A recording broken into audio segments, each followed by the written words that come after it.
Hello, I'm going to read the fourth and last part of Ice Palace by Robert Swindells. Ivan has found Starjick in his cold cavern.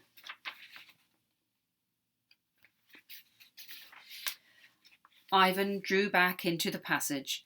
The man's cruelty had sickened him, and the laughter turned his blood cold. He tried to tell himself that it didn't matter. The man had not seen him, so he could just turn around and run away and never see the creature again. But deep within himself, he knew the name of this monster. No other man could possibly behave with such cruelty. This man was Starjick, and Ivan knew that if he fell into those awful hands, he need expect no more mercy than the poor broken bat. And somewhere, not far away, this creature had his brother. The thought of his little brother in the hands of such a man filled Ivan with rage. He was so angry that his fear left him. He would fling himself on Starjick, snatch the rod from his hand, and beat him with it until he screamed like the bat had screamed. He clenched his fists and stepped into the open. Instantly he froze.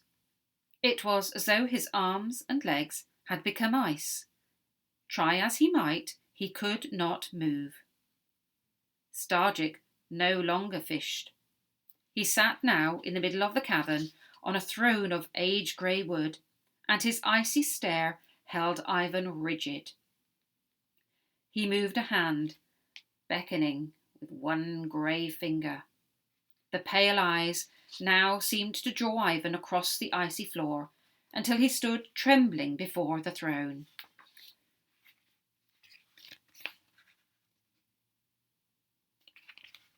Starjick stared down at him, his hands gripping the arms of his chair.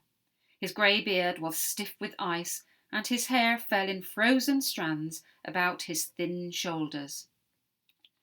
After a long time he spoke, and his voice was like walking on crisp snow. "Who are you?" Ivan stood up very straight. He hoped that Starjick could not see him trembling. "I am Ivan," he said. "The blacksmith is my father." Starjick's lips twitched cruelly. "Why do you come here?" he hissed. "Do you not know that all who went to Starjick's land are dead?" "I have come for my brother," said Ivan. "Your brother is dead," said Starjick. Ivan shook his head. "No, he is not dead. I can feel him, in here." He touched his chest with a mittened hand. "That is not possible," snapped Starjick. "People cannot feel other people. They can only see them or hear them." He flung out a hand. "Do you see your brother here? Do you hear him?" Ivan shook his head. "No, but he is nearby." Starjick gripped the arm of his throne and rose to his feet. "Very well," he said softly. "You are right, little Ivan. Your brother is close by."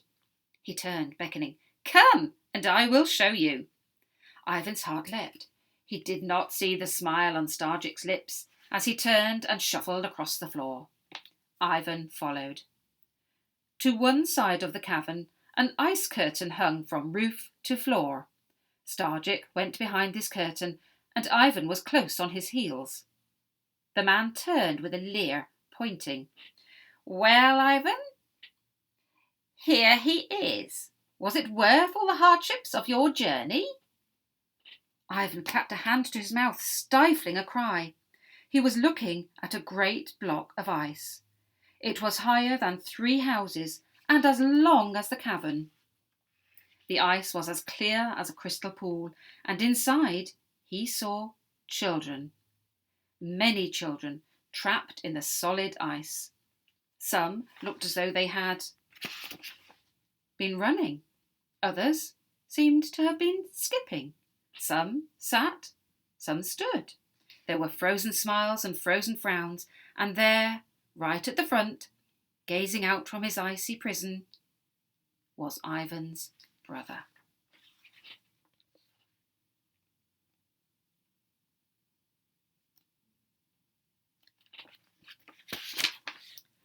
Starjick laughed cruelly.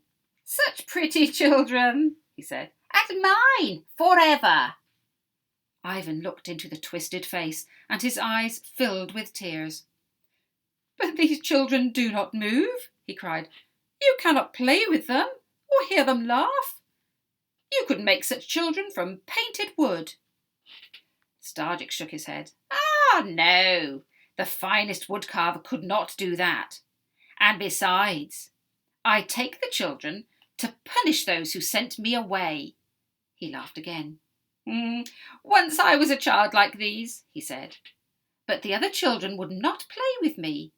They said my heart was cold, and they sent me away." He turned to the ice prison, resting his hands on it, looking in. "Now I have friends, and everyone a pretty one, for I have chosen them myself." He turned, smiling coldly down at Ivan. "You also are a pretty child," he hissed. "You would not be out of place in my collection. You would not be out of place at all. They are happy, you know, with me, for they have forgotten their homes. And now it is time for you to join them." He reached up and snapped an icicle from the curtain. Ivan backed away. Starjick laughed. "It is no use, Ivan. You cannot escape. I have only to touch you with this icicle, and you are mine forever." Ivan felt the ice prison at his back. He could go no further.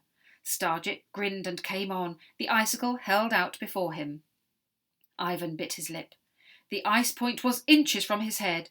As Starjick stooped for the final lunge, the boy whipped off his mitten and flung the ice pips into the evil face.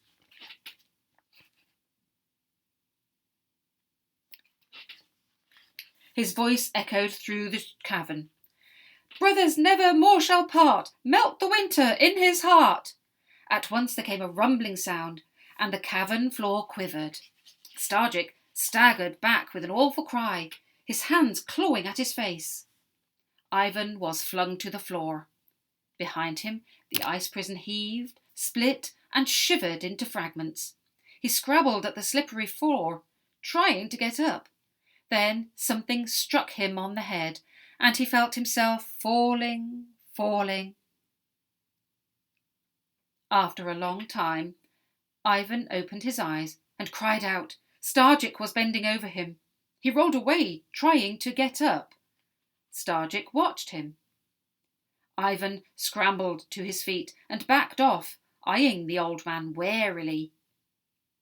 Starjick made no attempt to follow, but stood gazing at him across the shattered ice.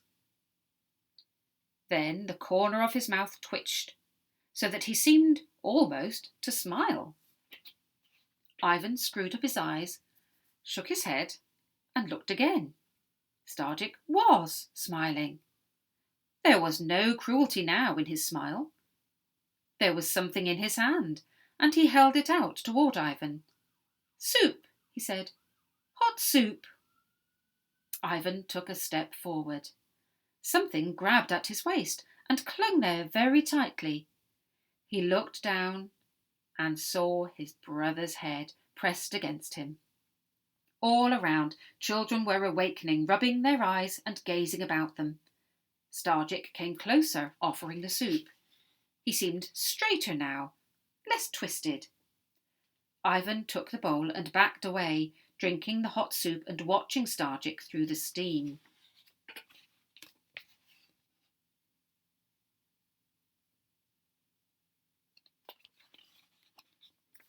"There are furs," said Starjick, "in my storeroom. Many furs. I will fetch them." He shuffled away through the splintered ice. Ivan gazed after him, wonderingly, passing the soup bowl to his brother.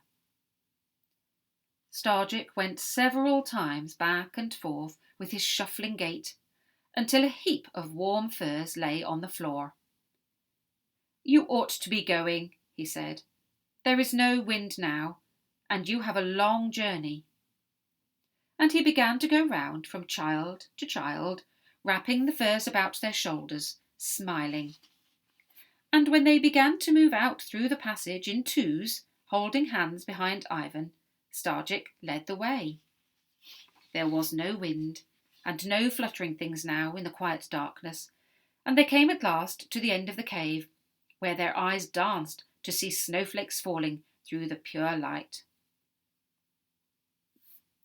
"You will never see me again," said Starjick, "but I shall see you, and when the winter comes again, you will have reason to remember how Starjick's heart was warmed."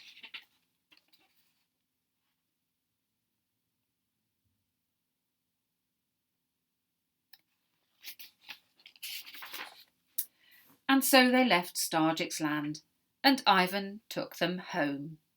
And at every village he strode along the street, crying, "Here are your children, home again from far away!" And the people cheered and brought food and heaped gifts upon them, and stood waving as the line of children marched away.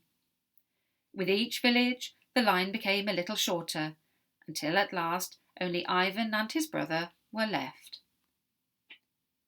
And so they came home, and the fear melted in the hearts of the people, and they were happy. And when winter came again, Starjick remembered his promise. No one heard him come, for the howling wolves were gone, and the sled now was pulled by silent deer.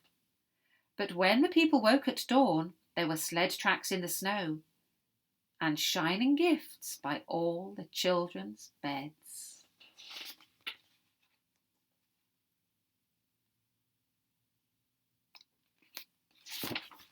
The end.